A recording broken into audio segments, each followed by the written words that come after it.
Test one, two. Test one, two. Make sure my audio is working here. Our audio is working. Happy New Year, everyone, or Happy New Year's Eve, depending on where you're at. I know some of you may be already into the new year in 2026. Some of us are still in 2025. So, welcome. This is the Minimass Media Group, and happy watch night. Freedom and Empowerment Readings. So, thank you for joining tonight. Appreciate you. And those that are going to be listening to this on a replay, I appreciate you too. And you might be listening to this in 2026. So thank you for that as well. Little housekeeping before we do get started. All right. If you do shop on Amazon, go to our affiliate link. It's in the below description right here on our YouTube channel. So go check that out. Greatly appreciate it. And then go to even the Mass Media Group, our official store. That's etmmediagroupstore.com. That's EDT. Okay, let's get it right. etmmediagroupstore.com. That's etmmediagroupstore.com. All right. And if you have yet to see Reparations Now, it is on Tubi. So check it out there. Would greatly appreciate that. And I want to give a special shout out not only to my partner, Kim Mims, and our great associate, Darlene Crumity, but Miss Raphael. She has been a huge supporter for in the Mass Media Group.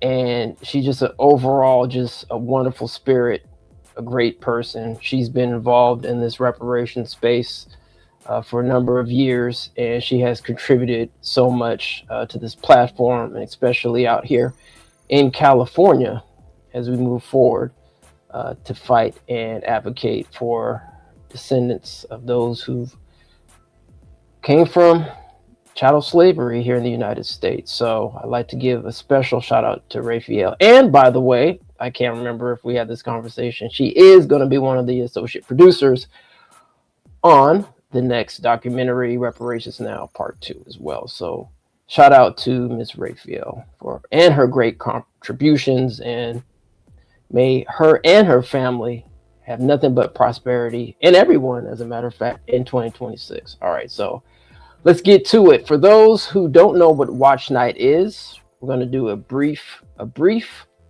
history of it, and then we will get into the readings. All right.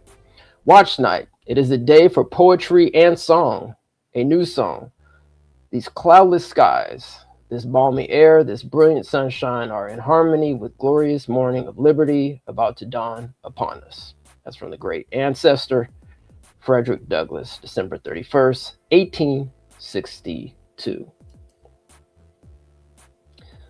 On the night of December 31st, 1862, enslaved and free African Americans gathered, many in secret, to ring in the new year and await news that the Emancipation Proclamation had taken effect. Just a few months earlier, on September 22nd, 1862, President Abraham Lincoln issued the executive order that declared enslaved people in the rebelling Confederate States legally free. However, the decree would not take effect until the clock struck midnight at the start of the new year. The occasion, known as Watch Night or Freedom's Eve, marks when African Americans across the country watched and waited for the news of freedom. Today, Watch Night is an annual New Year's Eve tradition that includes the memory of slavery and freedom, reflections on faith, and celebration of community and strength. Watch Night service is rooted in African American religious traditions. During the first Watch Night, many enslaved African Americans gathered to pray, worship, sing, and dance. At the time, enslaved Black people could find little respite from ever-present surveillance. Even in practicing their faith, white enslavers feared that religion, which was often used to quell slave resistance, could incite the exact opposite if practiced without observance. They wrote laws that restricted worship in large gatherings, such as that in the 1848 Georgia Slave Code. Quote, "No person of color shall be allowed to preach, to exhort, or join in any religious exercise with any persons of color, either free or slave, there being more than 7 persons of color present. It's 1848 Georgia Slave Code. So just a little reminder for our American freedmen family and every American and everybody else in the world globally that this night tonight, Watch Night, is definitely an emancipation night, and we should all celebrate it as Americans because this is a night definitely to remember and to celebrate, especially for those who came before us. Ashe, shout out to our ancestors. All right, so let's get to it. Tonight we are going to be reading a few pages of some of these books here. The Troubled Life of Peter Burnett. It's by Gregory Nokes. And Peter Burnett, he was actually the first governor here in California. We're also going to be reading The Life and Adventures of Nat Love. That's by Nat Love himself. From Here to Equality, Reparations for Black Americans in the 21st Century by William A. Darity and Kirstin Mullen. This is actually the first edition. There's actually a second edition out right now, but we are going to be reading from the first edition. And The Negro's Civil War, How American Negro Felt and Acted During the War for the Union. That's by James M. McPherson. All right. As a matter of fact, before I do forget, in the description, there's links to each one of these books here. So you click on the link, and when you click on the link, it's going to go to our Amazon affiliate, which will go, you buy one of these books. It helps us out doing what we're doing on this platform. So we greatly appreciate it. All right, so let's start with the first book, Peter Burnett, The Troubled Life of Peter Burnett. Let's see where we're going to start here. Maybe we'll start from... All right.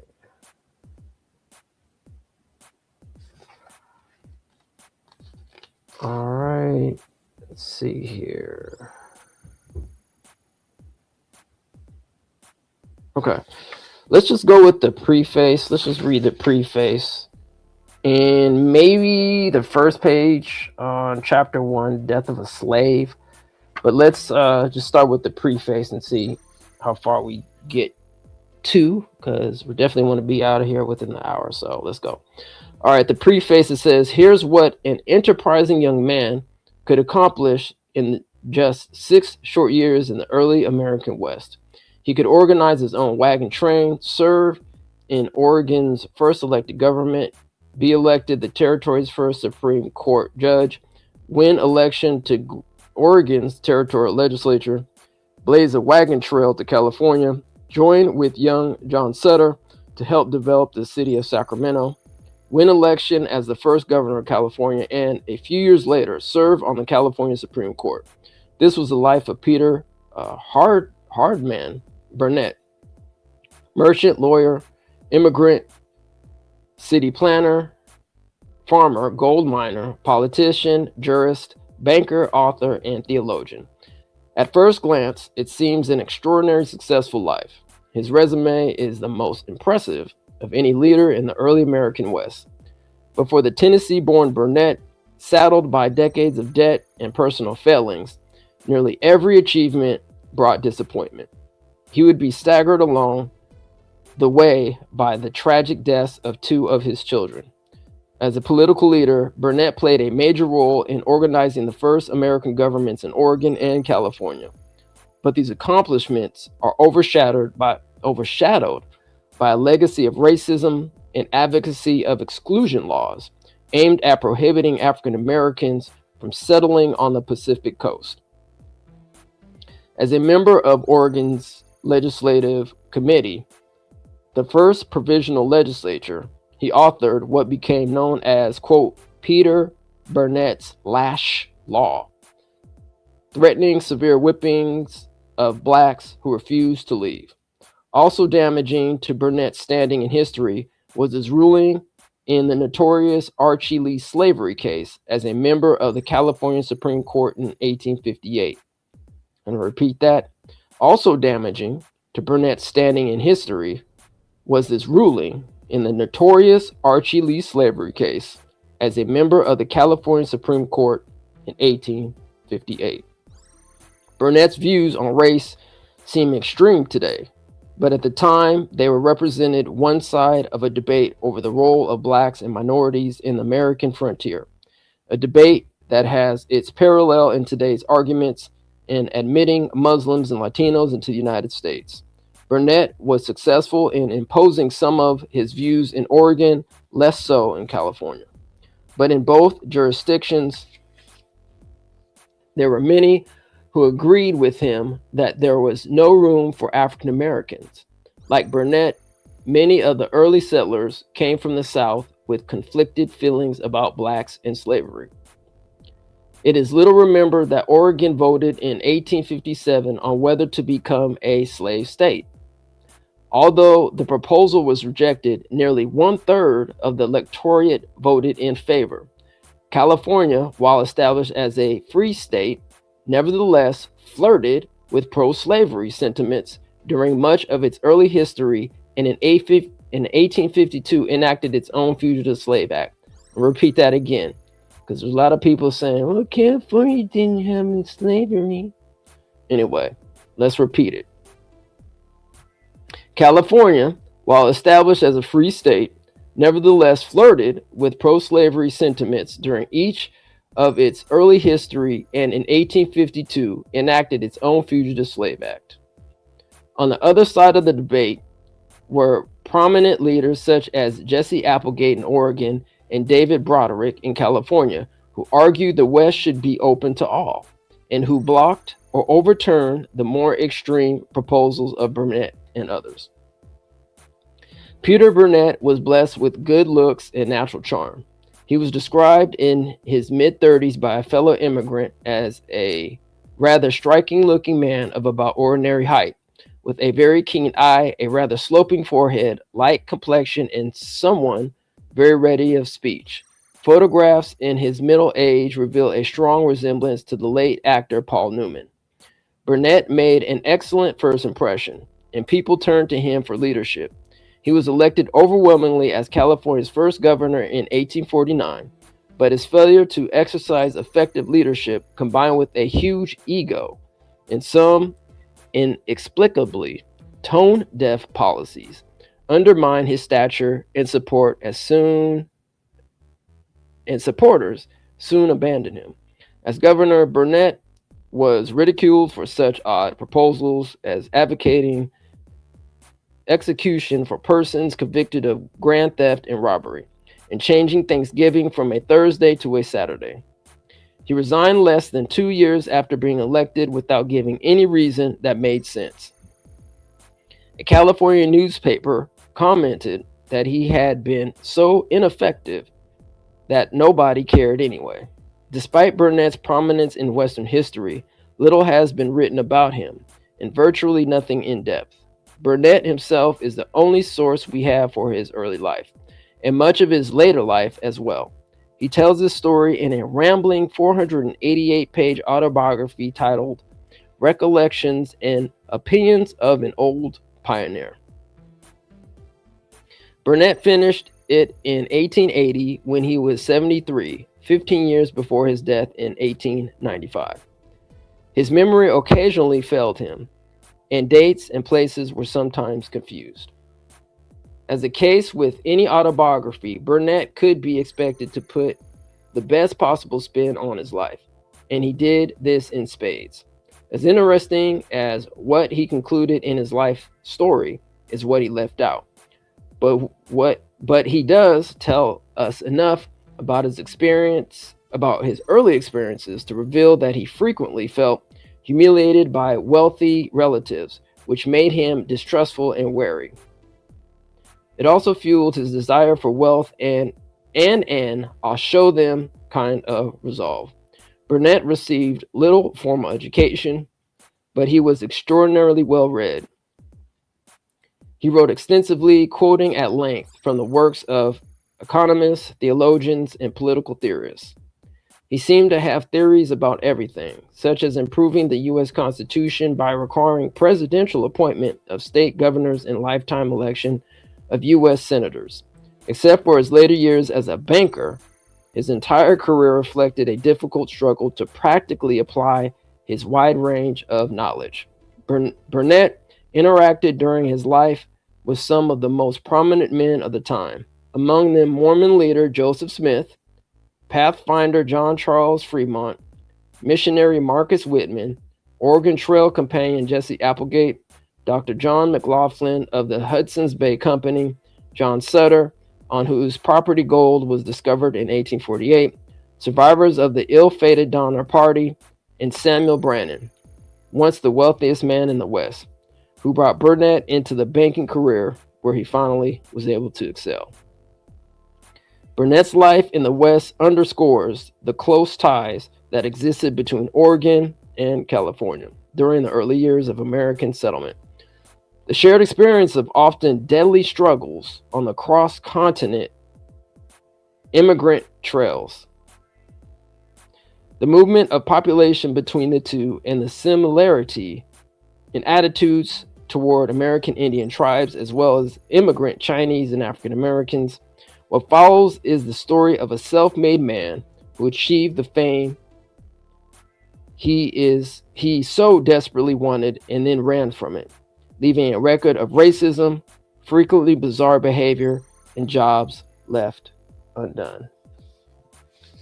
All right, so I'm just going to read the first page of this chapter, and then I'm going to continue to our next read.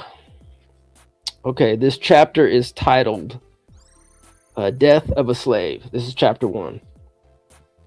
For someone who would one day be elected governor of California, it was not an auspicious beginning. Peter Burnett shot and killed a man. It was 1830 in Clear Creek, Tennessee.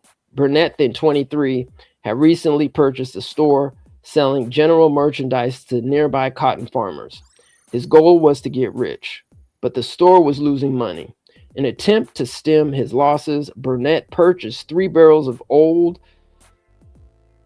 Monongalia rye whiskey, a favorite of those who loved whiskey. He would say he sold it by the pint, quart, and gallon. Yet the whiskey's popularity attracted an unwanted imbiber. On arriving at the store one morning, Burnett found that a window shutter had been forced open. Assuming a burglary, Burnett spent the next night in the store with his rifle at his side, determined to shoot the burglar if he should come and enter the store. The shutter was normally secured by an iron bolt, but on this evening, Burnett left it unlocked and fastened a string from the shutter to the handle of a tin coffee pot. The idea was that when the shutter swung open, the pot would fall to the floor and alert Burnett, hiding behind the counter, rifle in hand. He would then rise and shoot the burglar, but Burnett fell asleep. When he awoke, the coffee pot was on the floor and the burglar gone. Burnett had slept through the racket, suggesting he must have been an extraordinarily sound sleeper.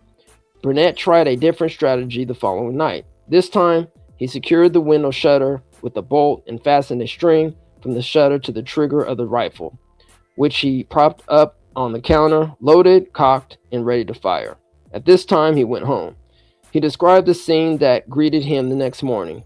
Quote, "I found a Negro man lying on his back dead, with a mill pick and jug by his side. He had broken open the window shutter with the pick, and the shot and one bullet had entered his forehead and produced instant death. The dead man was a slave, employed at a nearby mill. Burnett claimed to feel terrible at being the cause of the man's death. Quote, the poor Negro was fond of liquor and wanted nothing else, end quote," he laminated. An inquest was held, and the shooting was ruled a justifiable homicide. Burnett said the owner of the slave might have sued him for damages, but did not. All right, that was an excerpt from the book The Troubled Life of Peter Burnett, Oregon Pioneer and First Governor of California by R. Gregory Nokes.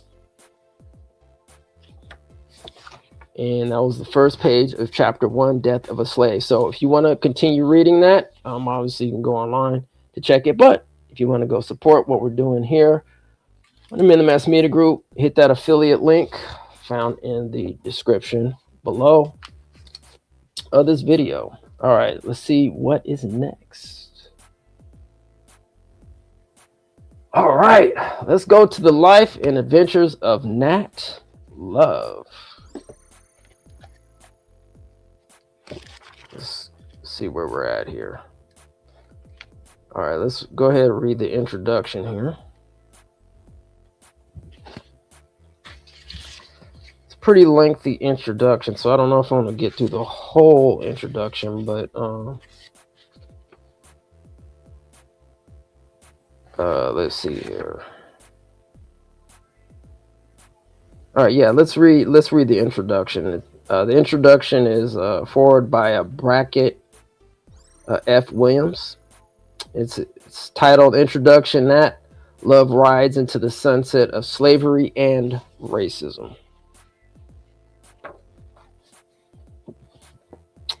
All right, an account of the life of Nat Love, a cowboy, brand reader, rodeo man, Pullman porter, and sometimes just plain hellraiser, born in Tennessee in 1854, would be of interest to readers even if all they sought was to understand better what it was like to live in these times and places. The fact that Mr. Love is an African American adds a potentially significant dimension to such an account. Born in slavery, Nat Love experienced a civil war between the states as a child, and he struggled as a teenager to survive its aftermath before migrating as a young man to work in Kansas, Texas, and Arizona and New Mexico territories. An account of his life, therefore, opens up the possibility of addressing some of the egregious gaps in the cultural history of the African American presence in the Western and Southwestern United States during this period.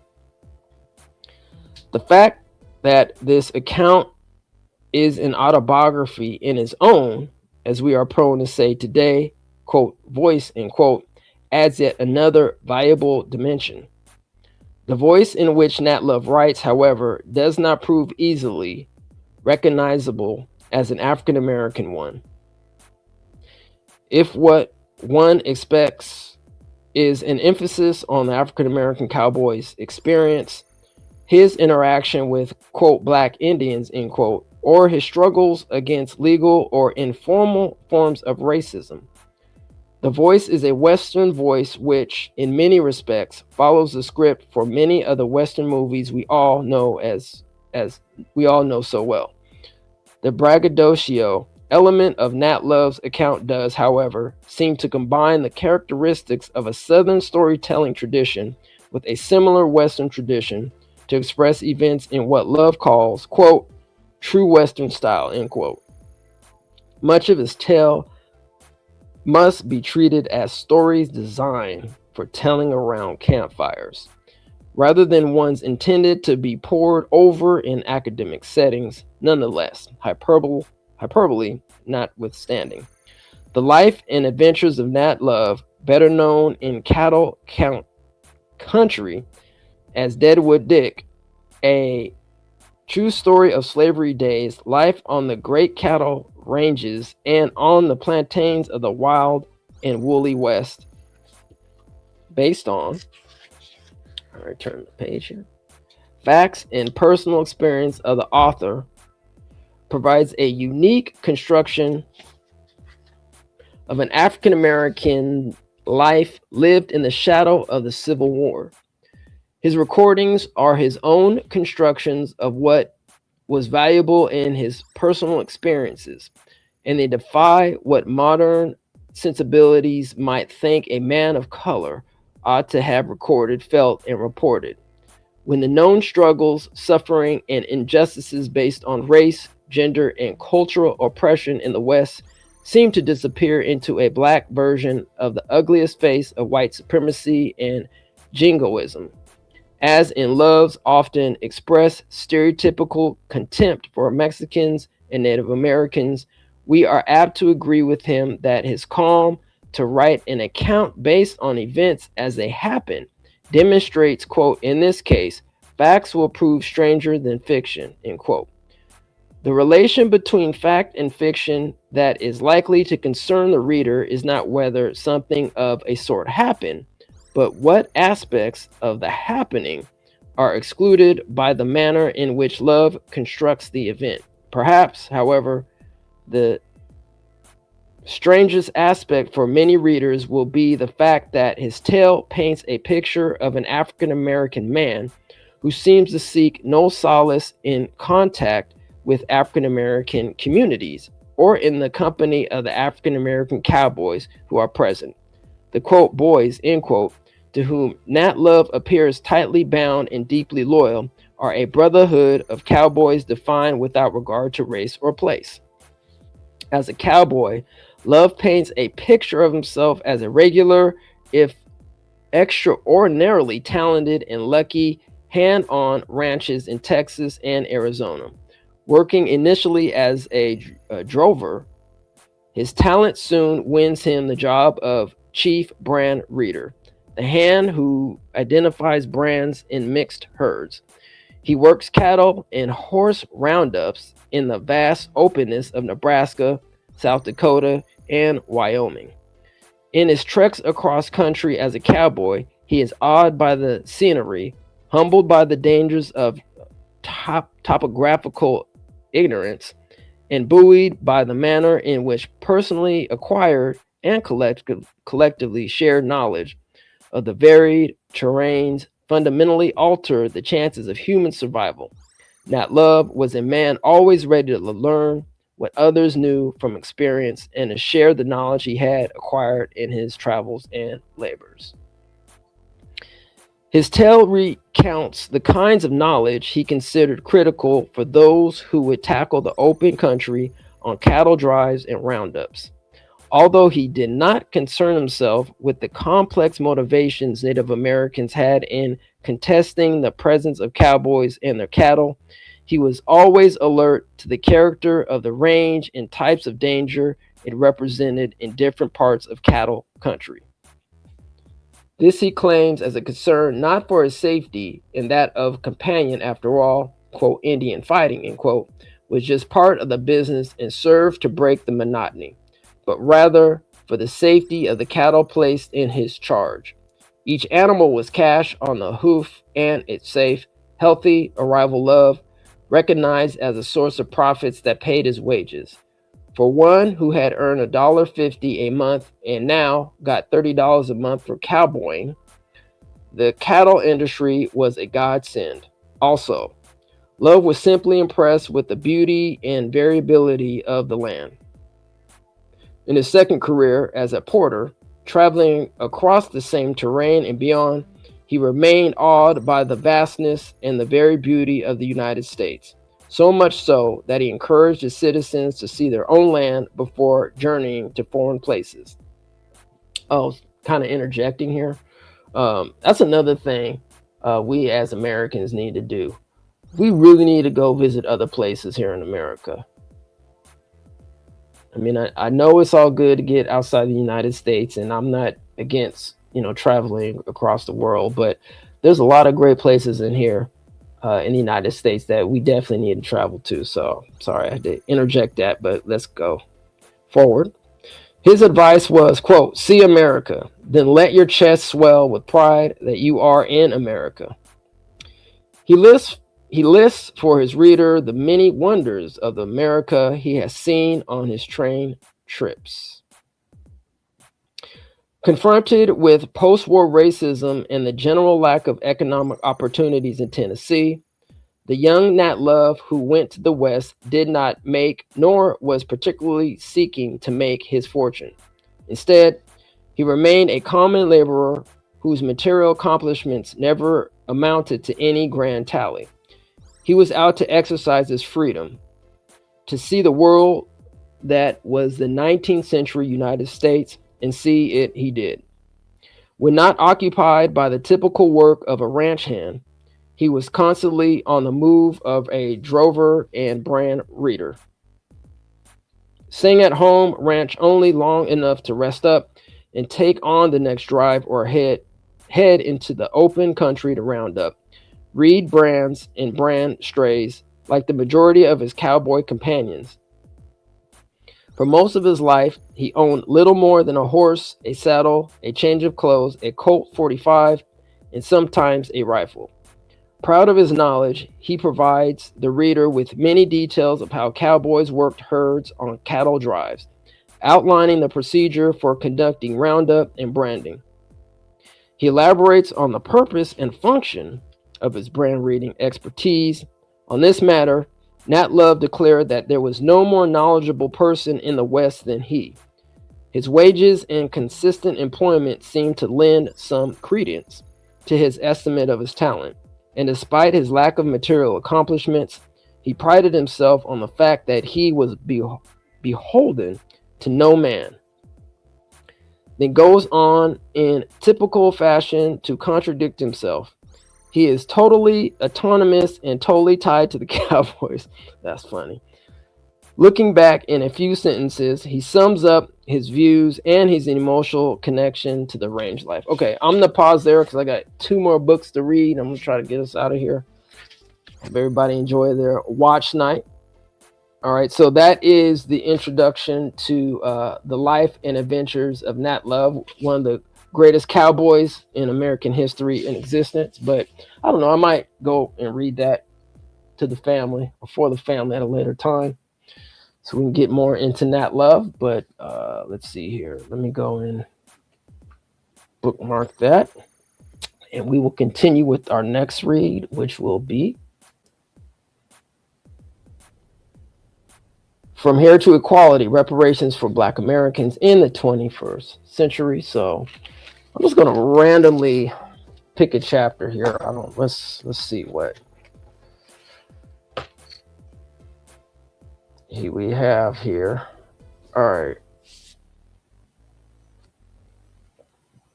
right, fam. Thank you for joining in. I'll get to people's comments later for sure. Thank you for joining. Always appreciate you on this wonderful New Year's Eve. All right. So for those who read it, you know what? I'll give you the page number, which we're going to read. What is this? It's going to go. Let's see. Maybe we'll go to...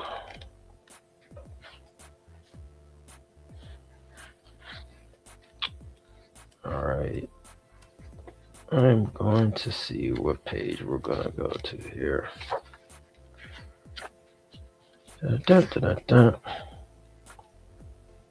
All right, we'll do chapter 7, and if for some reason people have the book near them, you can go ahead and read along with me, or if you just want to listen, which I'm assuming you're doing that right now anyway.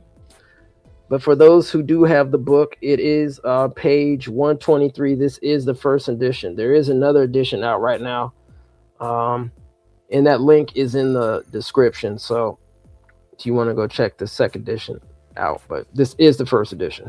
All right, so this is on page 123. This is the chapter called Rehearsals for Freedom, chapter 7. Once again, it's From Here to Equality, Reparations for Black Americans in the 21st Century. Enslavement denied blacks the fruits of their 200 years of back-breaking labor. They could not make or enforce contracts. Property rights of use, ownership, and management did not follow from their market participation in the labor force, but were systemically denied by the state. The slaveholding states did not confer legal status on black families. Through inheritance, the family is one of the primary institutions of wealth transfer, but black slaves were excluded from intergenerational wealth transfer, one of the centerpieces of Anglo-American culture.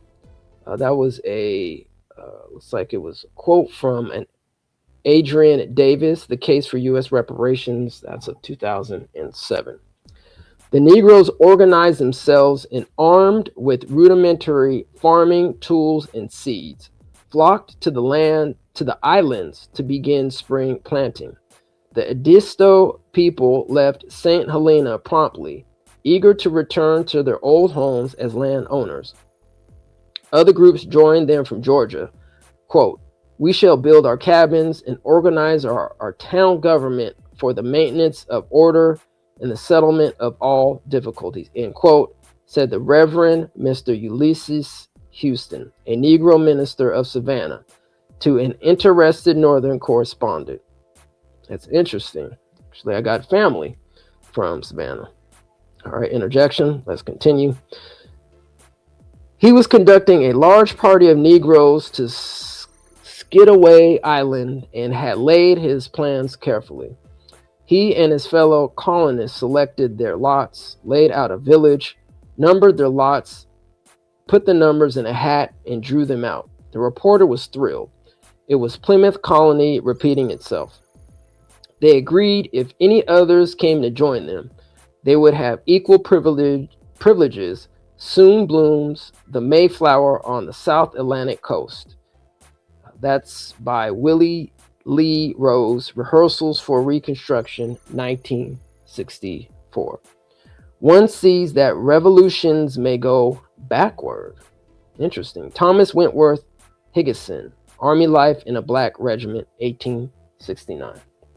All right, let's continue. America's story is built on the idea of opportunity. If you work hard and persist, you will get ahead. For Black people living in the mid-19th century, however, there was at least one additional required condition: emancipation from slavery. I'm going to repeat that again. For Black people living in the mid-19th century, however, there was at least one additional required condition: emancipation from slavery. Immediately before and during the Civil War, anticipating the eventual coming of emancipation, many whites who supported abolition held the view that enslaved Blacks would require preparation for freedom. The formerly enslaved would have to be trained to live as free Americans, with training provided by, quote, enlightened whites. Harriet Beecher Stowe, S-T-O-W-E, author of the 1852 bestseller Uncle Tom's Cabin. That's interesting, 1852. That is the same year of the California Fugitive Slave Act. Interjection. Let's continue. Advanced his notion 4 years later in her novel Dread, A Tale of the Great Dismal Swamp, when her characters, the slave-owning siblings Edward and Ann Clayton, who were pro-abolition, set up a scheme to bring a set of their own slaves out of the barbarism to prepare them for freedom. Of course, enslaved Blacks already had developed their own plans and visions for life after slavery, and frequently Black desires and white supporters' preferences came into collision. Let me repeat that again, ladies and gentlemen. Of course, enslaved Blacks already had developed their own plans and visions for their life after slavery, and frequently Black desires and white supporters' preferences came into collision, typically to the Black disadvantage. Not surprised. The organizations and communities formed by Blacks themselves were not predicated on the paternalism that characterized the experiments organized by whites. A variety of pre-emancipation projects initiated by the federal government with Blacks as farmers and piece rate laborers also were treated as demonstrations. In addition, the inclusion of Blacks in direct combat as salaried Union soldiers was initially conducted on an experimental basis. Throughout the theater of rehearsals for freedom, Blacks continue to be subjected to indignities and injustices. We document those experiences in this chapter as we continue to build our case for reparations.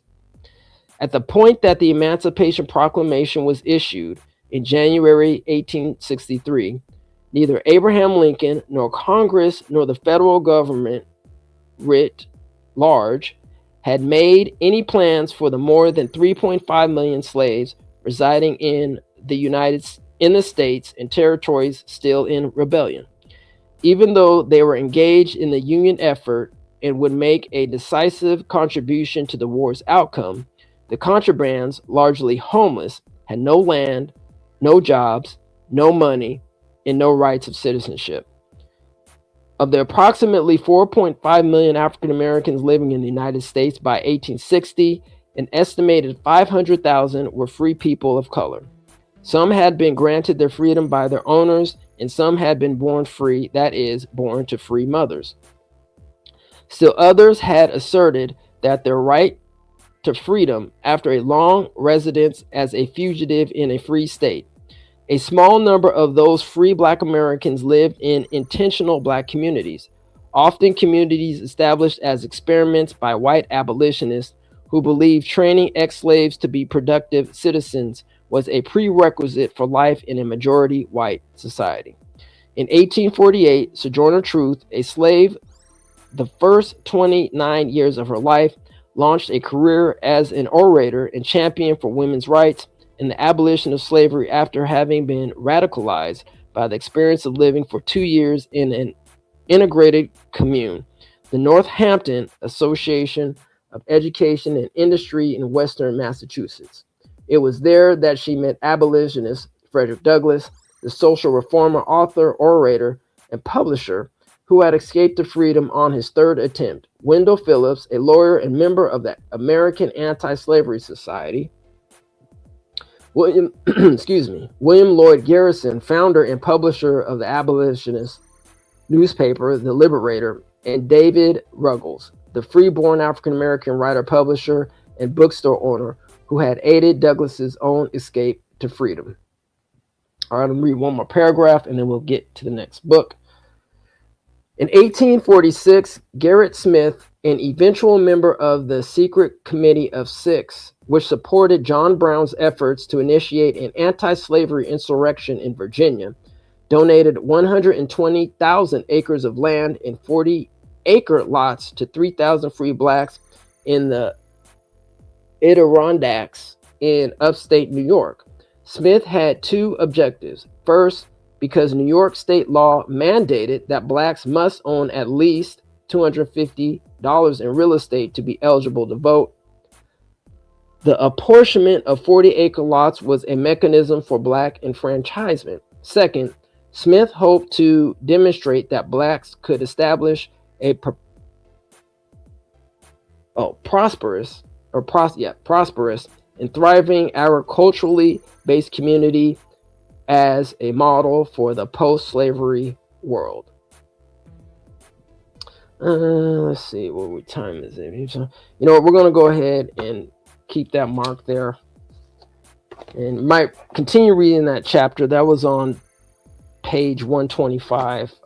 Actually, I might continue reading that at a later time. But for now, we're going to move on to the Negro's Civil War. And let's see here. What chapter do we want to go here to? I'm just going to randomly pick a chapter here. Let's see. All right, let's go this one. This might even be relative today. Yeah, some of us are struggling to get equal pay. All right, this is, excuse me, family, just real quick. I need to check something. And we'll get right back to it. Let's see.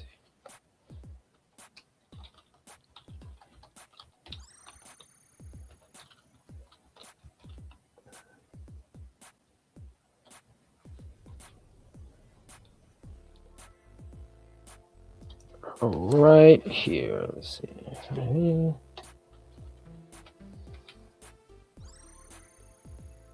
All right, so we are, yeah, this is it. Okay, so this is chapter 14. It's the struggle for equal pay.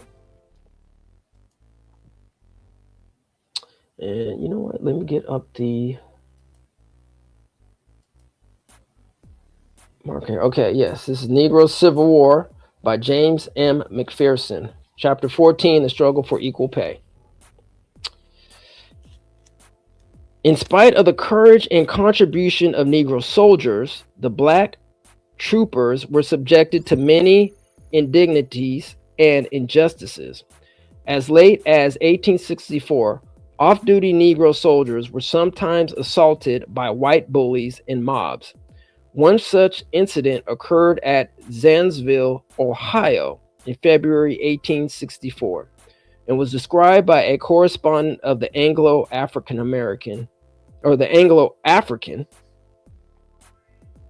a colored U.S. soldier who has been active and remarkably successful in getting recruits to help put down this bloody rebellion. While in a barber shop, relating some of his adventures while transporting his men to their destination, and some of the opposition he met by men who he supposed to have been rebel sympathizers. He was assaulted by one to whom he had not said one word. I'm going to repeat that again. And some of the opposition he met by men who he supposed to have been rebel sympathizers. He was assaulted by one to whom he had not said one word. The colored soldier showed no disposition whatever to back down. However, at the request of the barber, he left the shop, but he was soon followed by this bully who was so chagrined at the idea of a Negro expressing himself in severe language against traitors that he was determined, with his assistance of the crowd he had around him, to murder the soldier. So with a bludgeon in one hand, he laid hold of the soldier with the other in the attitude of striking. The soldier told him not to strike, but he did strike him, and then the soldier gave him a bumper on the face, not far from the temple, which caused him to tremble and fall as a withered leaf from a tree. And then, Mr. Editor, if you had been there and heard the hissing, hooting, yelling, and crying, kill the, I'm not going to say it, it's the N-word. It's actually spelled all out in this video, but I think you get the gist. You would, I can't read that, sorry about that. You would have thought it is a misnomer when they have the class of people the name of Copperhead.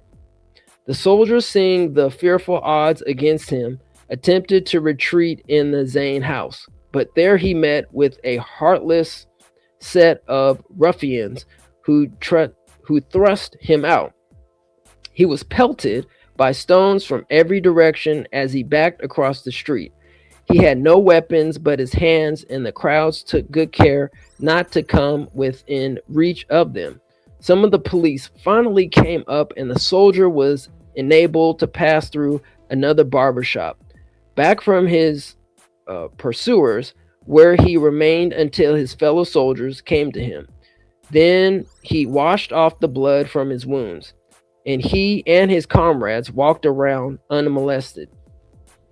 Negro soldiers were often assigned a disproportionate amount of heavy labor and fatigue duty. This stemmed in part from the government's original plan to use colored soldiers mainly as garrison troops in labor battalions in order to release white troops for combat. After Negro soldiers had proved themselves in battle, such a policy made no sense. But it was continued nevertheless. I'm going to repeat that again. After Negro soldiers had proved themselves in battle, such a policy made no sense. But it continued nevertheless, in part because of the anti-Negro prejudices of many officers. The excessive fatigue duties performed by the men of the 55th Massachusetts Salute, for example, are described in the following letters from Charles P. Bowditch, a captain in the 55th members of his family. Folly Island, South Carolina, August 12, 1863. Details of men are made nearly every day for fatigue duty on Morris Island. They are erecting batteries, and that island continually. August 17th, 1863, the Negroes are kept at work digging trenches, hauling logs, and cannon loading ammunition, etc. As I expected, I was sent off night before last on fatigue duty. We were sent to the Marsh Battery. I wrote you about in one of my former letters. We were set to work unloading sandbags and placing them on the fort where they laid under the direction of the engineers. They keep us at work pretty steadily. I have been on fatigue duty about 30 hours out of the last 70. All right, family, we're actually going to stop there because we have literally a few minutes because I got to actually hop on another live. But I want to thank everybody for joining. I want to continue this. This was fun. I think probably going to continue reading maybe these 4 books again, just kind of finish up some of the chapters there. But everybody have a wonderful and solid 2006. Please be safe, family, with you and your your family and your friends and your loved ones. I know we may have lost some in 2025 to the ancestral realm, but I know they're with us in spirit. So everybody, please be safe. And we're actually going to close out here with probably, let me see. Yeah, I'll probably go out with this. The Reparations Now documentary, part 2. Be on the look for it. 2026.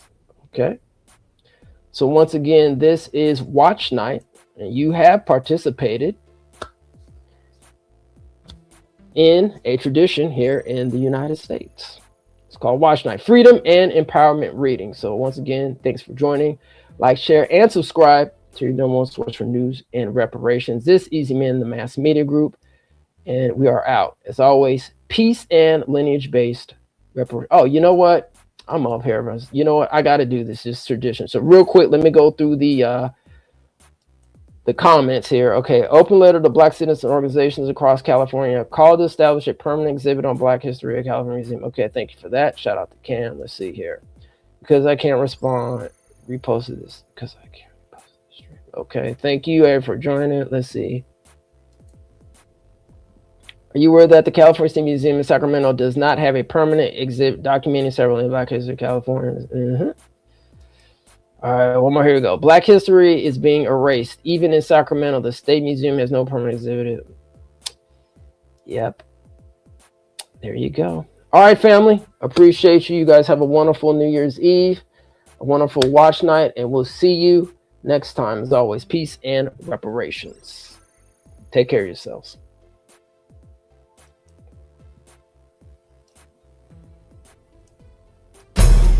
Please move items 71 and 72 to the inactive file. I just want to know, what did you know about bills not being brought to the floor? There were 2 critical reparations bills, Senate Bill 1403 and Senate Bill 13. Forgive me, because there's over 1,000. I'm not very good at the numeric, but that it's gonna. The analysis said it's only a couple $1 million to stand it up. And his response was, "We want to do it in a different way. We don't want to do it through creating a whole new bureau. We want to do it through the UC system." So this is Assemblyman Mr. Bryan. He's mad I brought up the reparations vote. So he's preventing me from speaking. And he's trying to block my access here. Madam Speaker, I ask that we take up file item 71, SB 1331. If you decide to start your family tree even without the DNA, 8 or 9 times out of 10, you're going to find your family. A great number of African Americans can trace their lineage to the period of enslavement. Lemert was developed by Walter H. Lemert, and in his designing this area, he actually had covenants to where they would not sell to Black people. I supported the bill all session. Then bring the bill. Will you vote? CLBC, can you give them a grade 1 to 10? Oh, this current crop, as of now, it's a negative. Vote for the bill, Mr. Bring the bill. Will you vote for the bill? Bring it up. Will you vote for reparations? Bring it I would up. love it. Bring it up. Let's vote for reparations Bring it together. up. It's a spirit of anti-blackness, and we must call it out.